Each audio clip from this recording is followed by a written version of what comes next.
ফ্যাসিস্টদের রাষ্ট্রপতি থাকতে পারে না, তাদের রাষ্ট্রপতি সহায়তা হবে বলে মন্তব্য করেছেন এনসিপির আহ্বায়ক নাহিদ ইসলাম। বঙ্গভবন থেকে বের হওয়া আটকানো গেল না রাষ্ট্রপতি মোহাম্মদ শাহাবুদ্দিনের। মোহাম্মদ শাহাবুদ্দিনের জীবনটা বঙ্গভবনের চার দেয়ালের মাঝেই বন্দী আছে। এদিকে আজ আবারও রাষ্ট্রপতির উপর কঠিন প্রভাব পড়ে সমন্বয়কদের হুমকির মুখে পড়ে তার অবস্থা খারাপ হয়েছে। ডক্টর ইউনূসও চাপে পড়েন দেশের এই অবস্থা হওয়াতে। সবকিছু দেখতে পারবেন এই সম্পূর্ণ প্রতিবেদনে। জরুরি অবস্থা ঘোষণা সংক্রান্ত কোন সময়ে জরুরি অবস্থা রাষ্ট্রপতি ঘোষণা করবেন, কিভাবে করবেন, এই সমস্ত বিষয় বিধৃত আছে এবং জরুরি অবস্থা ঘোষণাকালে কি কি অধিকার, নাগরিকদের কি কি অধিকার। বাংলাদেশ বর্তমানে যে অবস্থায় চলছে, ডক্টর মোহাম্মদ ইউনূসের এই সরকার কিভাবে দেশ চালাচ্ছে সেটি নিয়ে বাংলাদেশের কিংবা বাংলা ভাষাভাষী বিশ্বের যেখানে যারা আছেন তারা প্রতিদিন প্রতিক্ষণ খবর রাখছেন। ডক্টর ইউনূসের অন্তর্বর্তীকালীন সরকারের ভেতরে অবস্থান করছে আরেকটি সরকার, যারা ইউনূসকে পাশ কাটিয়ে সব ধরনের সিদ্ধান্ত নিচ্ছে, এমনকি দেশও পরিচালনা করছে। আমরা বরাবরই ইউনূসের সরকারকে সমর্থন করে এসেছি, তাই এই সরকারের খারাপ দিক নিয়ে প্রতিবেদন তৈরি করতে হবে তা কখনোই চিন্তা করিনি। বিপাকে পড়েছেন রাষ্ট্রপতি মোহাম্মদ শাহাবুদ্দিন। জনমনে প্রশ্ন উঠেছে, শাহাবুদ্দিনের বিদায় হলে কে হবেন পরবর্তী রাষ্ট্রপতি? হাসনাত আব্দুল্লাহ হালের আলোচিত তরুণ, কিন্তু তাই বলে আপনি কি হাসনাত আব্দুল্লাহকে হুমকি দিতে পারেন? আপনি তাকে মারার হুমকি দিয়ে পুলিশ যদি দ্রুত ব্যবস্থা নেয় সেটাও পুলিশের প্রশংসা পাওয়ার মতো। ইতিমধ্যে বুঝতেই পারছেন আজকের খবরটি কতটা গুরুত্বপূর্ণ একটি খবর। বন্ধুরা চলুন ভিডিওতে আজকে আর বেশি কথা বাড়াবো না, সরাসরি আজকে আমরা চলে যাব মূল ভিডিওতে, আর সেখানে আজকে আমরা দেখব আজকের খবরের বিস্তারিত। বঙ্গভবন থেকে বের হওয়া আটকানো গেল না রাষ্ট্রপতি মোহাম্মদ শাহাবুদ্দিনের। 3 মাস 12 দিন মানে 103 দিন পর বঙ্গভবন থেকে বের হলেন তিনি। আর 1 বছর 9 দিন পর রাষ্ট্রীয় কোনো অনুষ্ঠানে ভাষণ দিলেন রাষ্ট্রপতি মোহাম্মদ শাহাবুদ্দিন। বাংলাদেশে ডক্টর মোহাম্মদ ইউনূসের সরকার আমলে গত প্রায় 1 বছরে 3টি জাতীয় ও রাষ্ট্রীয় দিবসে শ্রদ্ধা জানানোর জন্যই শুধু বঙ্গভবন থেকে বের হতে পেরেছিলেন বর্তমান রাষ্ট্রপতি। বলা যায় গত 5 আগস্টে রাজনৈতিক পট পরিবর্তনের পর থেকে ওই 4টি অনুষ্ঠান ছাড়া মোহাম্মদ শাহাবুদ্দিনের জীবনটা বঙ্গভবনের চার দেয়ালের মাঝেই বন্দী আছে। এমন পরিস্থিতিতে 7 জুলাই প্রেসিডেন্ট গার্ড রেজিমেন্ট বা পিজিআর এর 50তম প্রতিষ্ঠাবার্ষিকী অনুষ্ঠানে যোগ দেন রাষ্ট্রপতি মোহাম্মদ শাহাবুদ্দিন। বলা বাহুল্য, বর্তমান অন্তর্বর্তী সরকার ক্ষমতায় আসার পর তিনি এই প্রথম ক্যান্টনমেন্টে গিয়ে কোনো অনুষ্ঠানে বক্তব্য রাখলেন। এর আগে সশস্ত্র বাহিনী দিবসে 21শে নভেম্বর তিনি শিখা অনির্বাণে শ্রদ্ধা জানাতে গিয়েছিলেন। 7 জুলাই রাষ্ট্রপতি শহীদ ক্যাপ্টেন হাফিজ হলে পিজিআর এর কর্মরত সকল অফিসার, জুনিয়র কমিশনড অফিসার এবং অন্যান্য পদবীর সদস্যদের উদ্দেশ্যে দরবারে বক্তব্য রাখেন।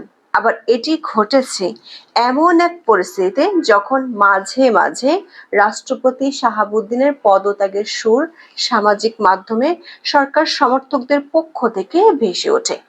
আবার পিজিআর এর অনুষ্ঠানগুলোতে অতীতে প্রধানমন্ত্রীকে দেখা গেলেও এবার প্রধান উপদেষ্টা সেখানে যাওয়ার কোনো খবর তার দপ্তর থেকে পাওয়া যায়নি। বিস্তারিত জানতে চলুন যাওয়া যাক বিশ্লেষণে।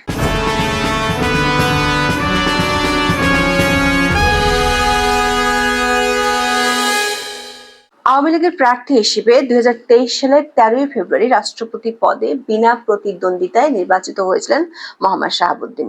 ওই বছরের 24শে এপ্রিল বাংলাদেশের 22তম রাষ্ট্রপতি হিসেবে শপথ নেন তিনি। তবে 5 আগস্টের আগ পর্যন্ত রাষ্ট্রপতি শাহাবুদ্দিন কখনোই তেমন আলোচনায় ছিলেন না। 5 আগস্ট শেখ হাসিনা সরকারের পতনের পর থেকে রাষ্ট্রপতিকে নিয়ে সময়ে সময়ে নানা আলোচনা উঠে আসে সামাজিক মাধ্যম ও মূলধারার গণমাধ্যমে। বিশেষ করে তার পদত্যাগের ইস্যুটি ঘুরে ফিরে আসতে দেখা গেছে।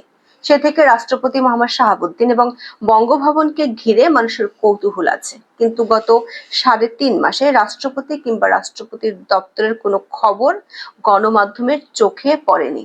গত 15ই মে প্রচারিত একটি ভিডিওতে আমরা দেখিয়েছিলাম 5 আগস্টের পর থেকে রাষ্ট্রপতির জীবনে বেশ ছন্দপতন ঘটেছে। বিষয়টি এমন দাঁড়িয়েছে যে তিনি সবশেষ কবে বঙ্গভবনের বাইরে বের হয়েছেন সেটি হিসেব করে বলতে হবে।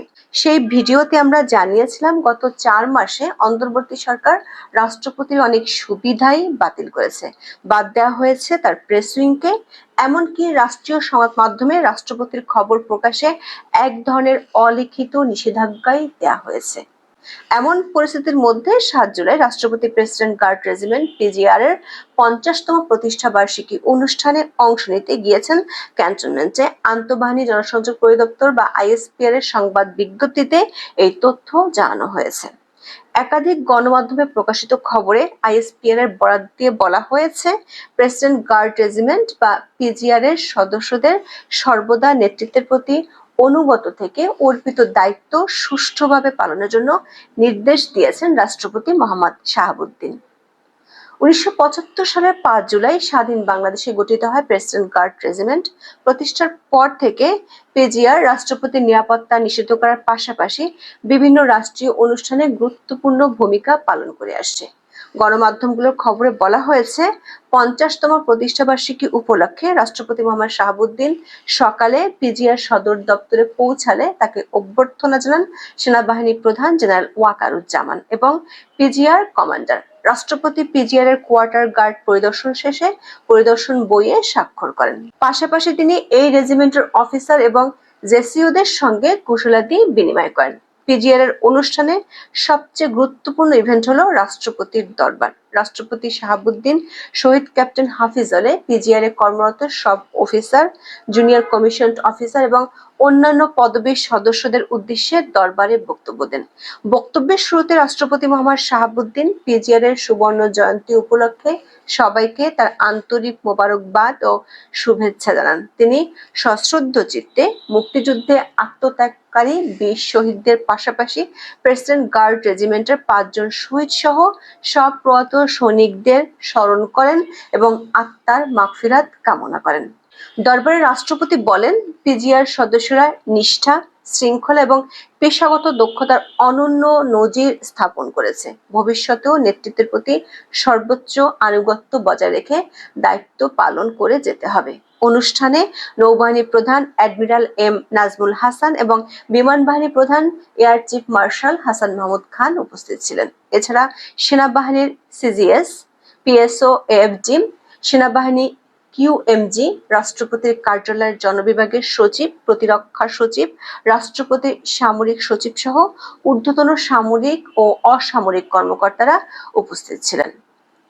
দর্শক, রাষ্ট্রপতি মোহাম্মদ শাহাবুদ্দিন 2023 এবং 2024 সালেও পিজিআর এর বর্ষপূর্তি অনুষ্ঠানে দরবারে বক্তব্য দিয়েছিলেন। 2023 সালে সেনাপ্রধান ছিলেন জেনারেল এস.এম. শফিউদ্দিন আহমেদ আর 2024 সালে বর্তমান সেনাপ্রধান জেনারেল ওয়াকারুজ্জামান। পিজিআর এর অনুষ্ঠানে রাষ্ট্রপতি যাবেন সেটি তেমন কোনো গুরুত্বপূর্ণ খবর হওয়ার কথা নয়, কিন্তু 5ই আগস্ট রাজনৈতিক পট পরিবর্তনের পর রাষ্ট্রপতি এবং বঙ্গভবনের জন্য নতুন পরিস্থিতি তৈরি হয়েছে।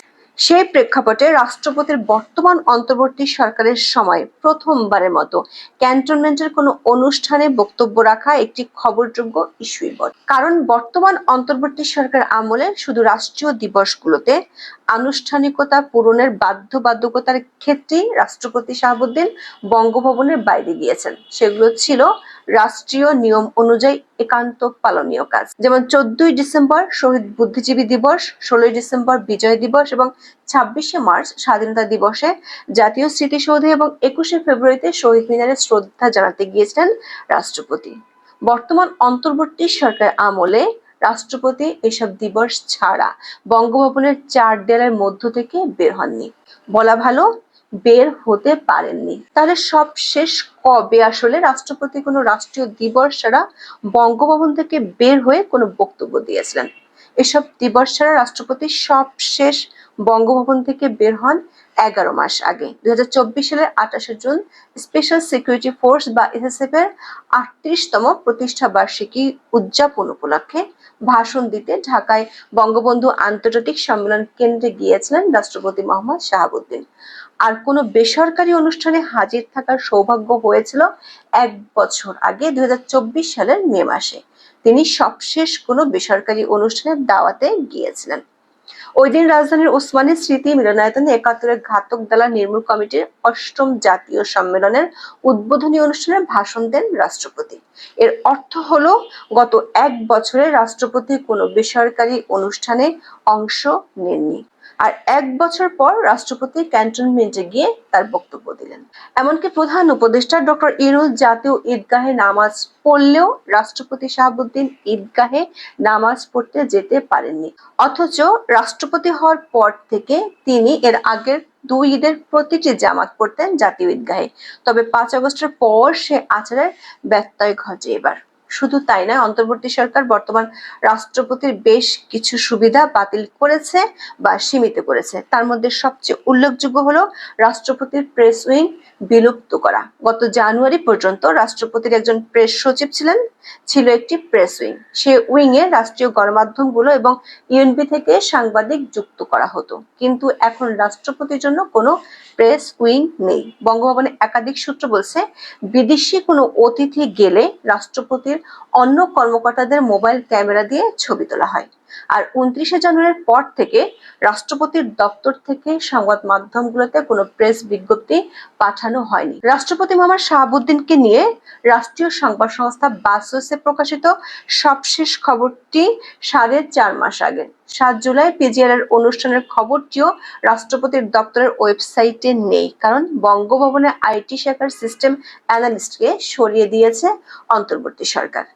ওই পদে এখন কেউ নেই, কমিয়ে দেওয়া হয়েছে ব্যক্তিগত চিকিৎসকের সংখ্যাও। বাংলাদেশের সংবিধানের 48-এর 5 অনুচ্ছেদে বলা আছে, প্রধানমন্ত্রী রাষ্ট্রীয় পররাষ্ট্রীয় নীতি সংক্রান্ত বিষয়াদি সম্পর্কে রাষ্ট্রপতিকে অবহিত রাখবেন এবং রাষ্ট্রপতি অনুরোধ করলে যে কোনো বিষয় মন্ত্রিসভায় বিবেচনার জন্য পেশ করবেন।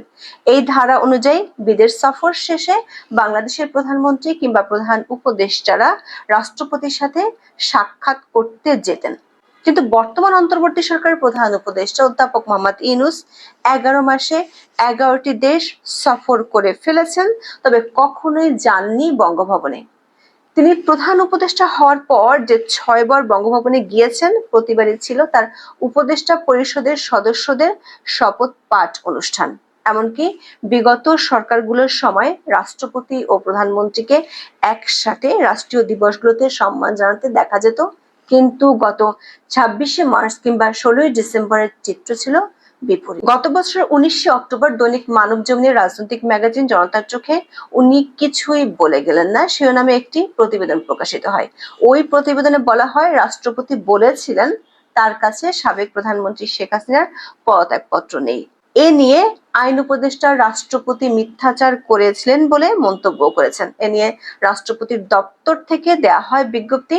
তখন রাষ্ট্রপতির পদত্যাগের দাবিতে বঙ্গভবনের সামনে আন্দোলন হয়। সূত্রগুলো বলছে, এরপর থেকে ধীরে ধীরে রাষ্ট্রপতি ও বঙ্গভবনের সুবিধাদি কমতে থাকে। রাষ্ট্রপতি মোটামুটি বন্দী হয়ে পড়েন বঙ্গভবনের 4 দেয়ালের মধ্যে। এমনকি রাষ্ট্রপতিকে যেতে হবে বলে গত 26শে মার্চ জাতীয় প্যারেডও বাদ দেওয়া হয়েছিল। তবে লক্ষণীয় বিষয় একটি হলো, বিগত বছরগুলো পিজিআর অনুষ্ঠানে রাষ্ট্রপতির পাশাপাশি প্রধানমন্ত্রীও ক্যান্টনমেন্টে যেতেন, কেক কাটতেন, কিন্তু এবার প্রধান উপদেষ্টা ক্যান্টনমেন্টে যাওয়ার কোনো খবর ডক্টর ইউনূসের দপ্তর থেকে পাওয়া যায়নি।